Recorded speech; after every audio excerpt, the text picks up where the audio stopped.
Ouais, les gars, j'espère que vous allez bien. En vrai, j'ai le même habit, j'ai enchaîné toutes les vidéos la même journée. Comme ça, au moins, vous avez du contenu régulier. Vidéo de Marc Exoussian. J'espère que j'ai bien prononcé son prénom. Comment trouver des clients en montage dans 2025. Donc, on va regarder ça tout simplement, les gars. J'espère que vous allez bien. Passez une bonne journée et puis, let's get it. Qui te propose de t'accompagner pour maigrir et devenir musclé. Est-ce que tu lui ferais confiance ? Je ne pense pas.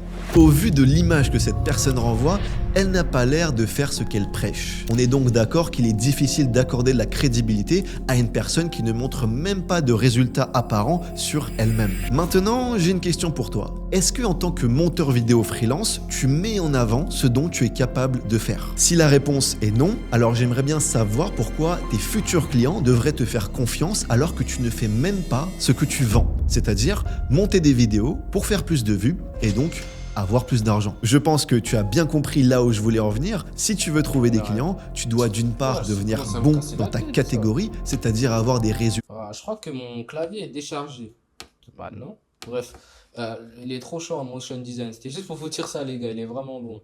concrets que les gens désirent. Et d'une autre part, tu dois mettre en lumière ce que tu fais pour développer une autorité et donc devenir un aimant à clients. Et dans cette vidéo, je vais t'expliquer les 3 grandes manières pour trouver des clients en tant que monteur vidéo freelance.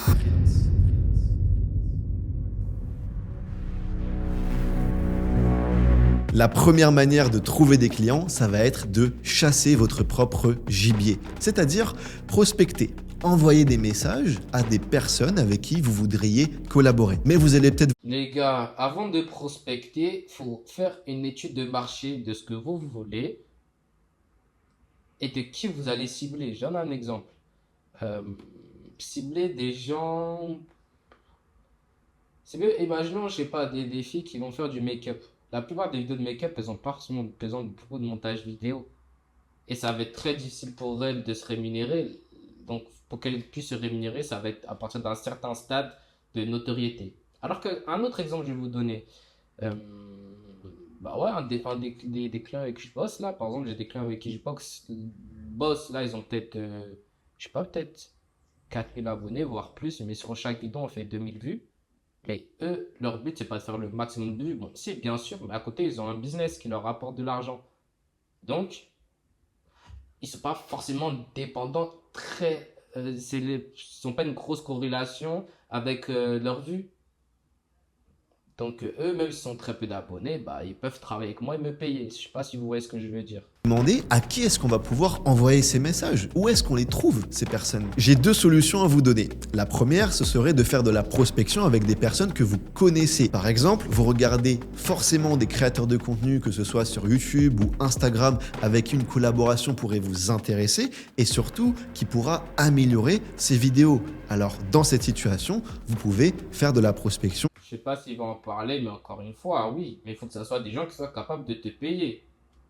Tu vas pas travailler gratuitement. Avec ces personnes. Et ça demande évidemment d'être présent sur les réseaux sociaux, être actif, regarder un maximum de créateurs de contenu, analyser leurs vidéos, voir en quoi vous pouvez améliorer leur travail et vous devez être très attentif à ce qu'ils postent sur les réseaux. Par exemple, sur Instagram, il y a énormément de créateurs de contenu qui vont faire des offres d'emploi par story. C'est justement dans ces... En parlant de ça, là, je vais potentiellement travailler avec un client grâce par rapport à une story qu'il va faire. Et bah voilà, une story qu'il va faire. On l'a vu avec un des partenaires à moi. Il me dit, ah William, est-ce que t'es intéressé? Oui. Et là, on a été mis en relation. Donc ouais, soyez à l'affût sur les réseaux. Dites-vous, ça c'est un de mes points faibles. Parce que sur les réseaux, je ne suis pas énormément. Donc il y a beaucoup de trucs que je pense que j'ai loupé. Mais j'ai même fait des vidéos pour des clients juste parce que j'avais vu la vidéo sur Internet, par exemple. Là que vous devez envoyer des messages à ces créateurs de contenu qui demandent directement un monteur vidéo. Maintenant, j'ai une autre réponse pour les personnes qui ne connaissent absolument aucun créateur de contenu qui pourrait être intéressé par le fait d'avoir un nouveau monteur. Ma réponse pour ces personnes-là qui voudraient trouver leurs futurs clients dont ils ne connaissent même pas l'existence, ce serait d'utiliser une technique de recherche à l'intérieur de Google. En effet, il existe une méthode pour trouver des clients en faisant une certaine recherche sur Google. La recherche est la suivante. Vous allez écrire site, entre crochets, vous allez mettre le nom du site, Par exemple, si vous voulez On est en train de faire du codage ou quoi là? des recherches pour des créateurs de contenu sur Instagram, eh bien vous écrivez Instagram entre les crochets. .com et ensuite, entre guillemets, vous allez mettre un mot-clé, par exemple le mot YouTube. Et ça va vous permettre de trouver tous les comptes Instagram dans lesquels il y a un lien YouTube dans la bio. Et donc dans la plupart des cas, des personnes qui possèdent une chaîne YouTube. Vous allez mettre un espace et encore entre guillemets, @gmail.com. Et c'est très important d'ajouter le @gmail.com pour avoir le mail personnel ou professionnel des futurs clients à qui on va s'adresser pour leur envoyer un mail directement et non pas un message sur Instagram.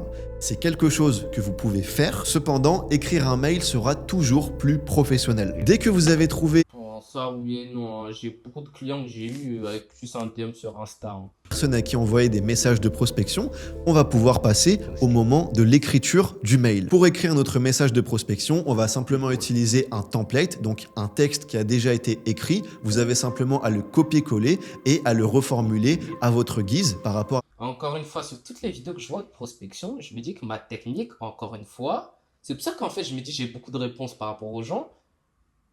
J'ai l'impression que tout le monde fait la même chose. Il n'y a personne qui se démarque en fait avec son acquisition ou autre. Franchement, j'ai encore des beaux jours devant moi, hein. Après, je dis ça, Sarkis il brasse plus que moi pour l'instant.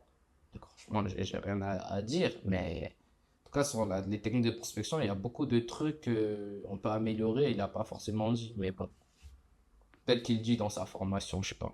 Mauvaise idée, les gars, parce que les gens ils vont prospecter, ils vont voir que vous avez tous la même méthode de prospection. Après, peut-être qu'il envoie des. J'ai pas regardé la méthode.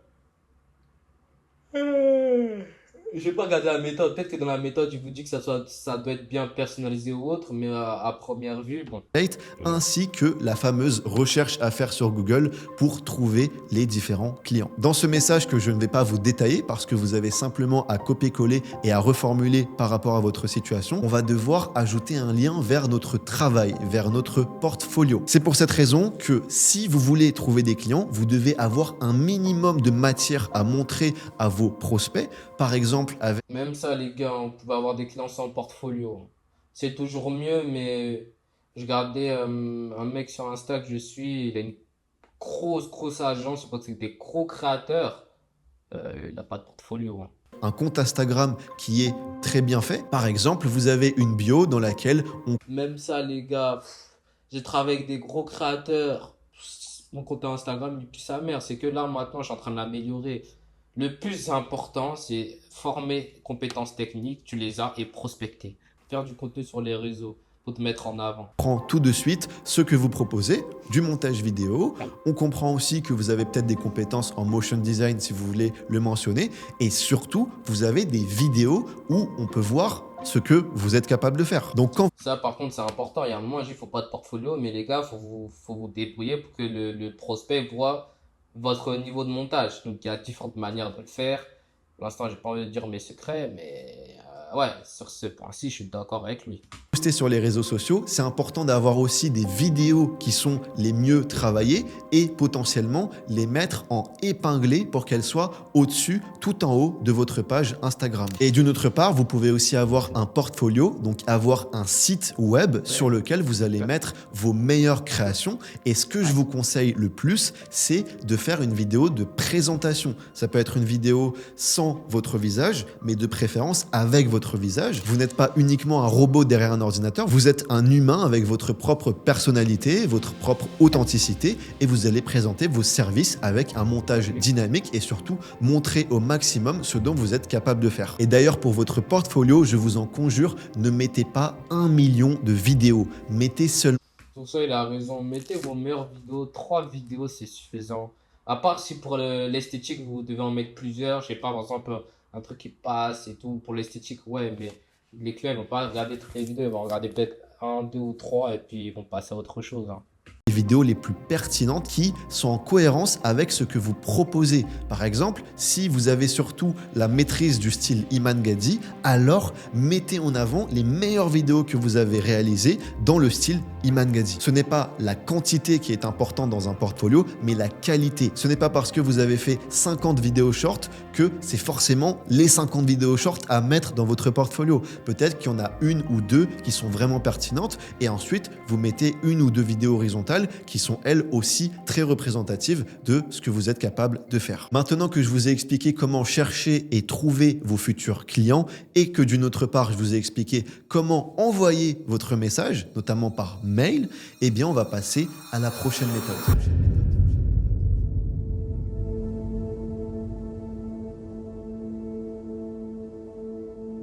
Je vous ai expliqué précédemment comment devenir un chasseur. Mais maintenant, ce que j'aimerais vous expliquer, c'est que la meilleure manière pour trouver des clients en 2025, c'est de devenir le chassé. Je m'explique. Au lieu de passer autant de temps à... Totalement d'accord avec lui, mais c'est dommage qu'il ne donne pas. Après, bon, il va pas réinventer la méthode de prospection. Mais ouais, là, il va parler de personal branding. Bah, bien sûr, hein, les gars, dans tout type de domaine, de toute façon, si vous avez une présence sur les réseaux sociaux, vous ferez plus d'argent, c'est sûr. Chercher des clients par vous-même, pourquoi vous ne faites pas en sorte que les clients viennent à vous? Et vous allez me demander, mais comment on fait pour que les clients viennent vraiment à nous? Eh bien, tout simplement en arrêtant de chasser les clients, mais en chassant la compétence. Vous devez devenir meilleur. Et c'est comme ça que les clients viendront à vous. En effet, si vous êtes vraiment bon dans votre domaine, les clients viendront forcément vers vous parce qu'ils ont besoin de vous. Mais bien évidemment, vous pouvez être le meilleur dans votre domaine, mais si personne ne vous connaît, alors personne ne vous contactera parce que vous n'existez pas. Et donc la solution, c'est de développer. Là, par exemple, j'aurais mis l'autre plan qu'il a avec la deuxième caméra, mais bon, ça c'est un détail. Motion y m'éteint. Donc, je vais éviter de dire tous les défauts parce que moi, si on voit mes montages, on va m'éteindre aussi.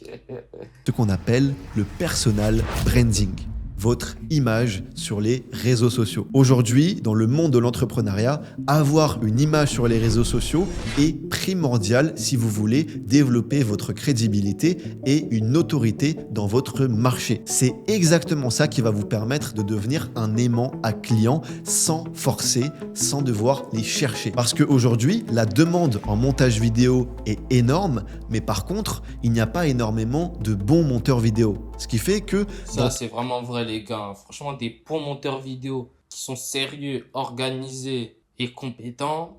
Si quelqu'un cherche un monteur, eh bien il vous trouvera en premier parce que vous existez sur les réseaux et vous avez travaillé sur l'image que vous renvoyez à travers une publication constante de votre travail sur votre compte Instagram, sur YouTube, Twitter, LinkedIn, TikTok, etc. Je peux vous garantir que si en tant que monteur vidéo, vous mettez en place votre personal branding, les clients viendront forcément vers vous avec une description claire et concise de ce que vous proposez, de quelle est la valeur que vous ajoutez et surtout du contenu dans lequel J'aime beaucoup, c'est sa musique de fond, là. vous montrez régulièrement votre travail et donc ce dont vous êtes capable de faire pour vous-même, mais aussi pour les clients. Parce que si on revient à la toute première question que je vous ai posée dans cette vidéo, si un obèse vient vous voir et vous propose un accompagnement pour maigrir et devenir musclé, vous n'accepterez pas. Pourquoi? Parce que ça ne se voit pas chez lui, donc il n'a pas de crédibilité. Eh bien, c'est d'autant plus vrai avec la niche du montage vidéo. Pourquoi est-ce que quelqu'un devrait venir travailler avec vous? Totalement vrai, les gars. Et à partir d'un moment, là, si vous cherchez des clients, il faut que vous montrez ce que vous sachez faire. Mais en fait, la plupart des choses qu'on parle, c'est du bon sens. Essayez d'être créatif dans votre prospection. C'est le truc le plus important. Et c'est comme ça que moi, j'ai une prospection qui marche. Il y a un moment, on avait un taux de réponse de 50%. C'était une singerie. Dites-vous, j'envoie des messages même à des mecs qui ont plus de 300 followers. Ils me répondaient. Bref. Essayez d'être créatif sur votre prospection. Le reste, c'est du bon sens. Et à partir d'un moment, ça doit être fait naturellement. Alors que vous n'avez même pas de vidéo sur un compte de monteur vidéo. Ça n'a littéralement aucun sens. C'est d'ailleurs pour cette raison que je ne suis pas allé en école de cinéma. Parce que quand je cherchais des écoles sur Paris, eh bien, quand je regardais les sites internet de ces écoles, eh bien, je me suis rendu compte que déjà, le design était mauvais et surtout, leurs vidéos n'étaient absolument pas intéressantes, leurs vidéos n'étaient pas impactantes. Et donc, je me suis dit, mais pourquoi est-ce que je devrais aller dans leur école si c'est pour apprendre à faire ce genre de vidéos qui ne me plaisent absolument pas?